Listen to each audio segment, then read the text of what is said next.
Daun hijau yang segar. Masukkan air pertama.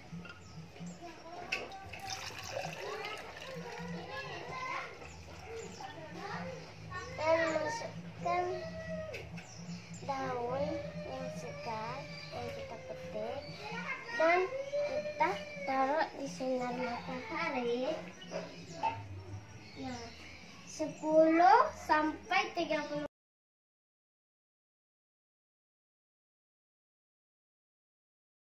menit ada gelembung-gelembung di daun.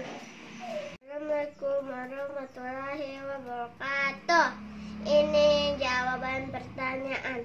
1. Setelah melakukan percobaan selama 30 menit, muncul gelembung-gelembung pada daun. 2.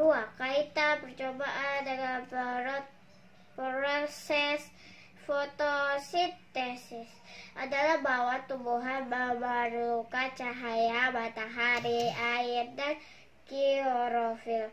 Dalam proses fotosintesis, hasil dari fotosintesis yaitu karbohidrat dan oksigen. Gelembung-gelembung tersebut adalah oksigen yang menjadi udara untuk makhluk hidup bernafas.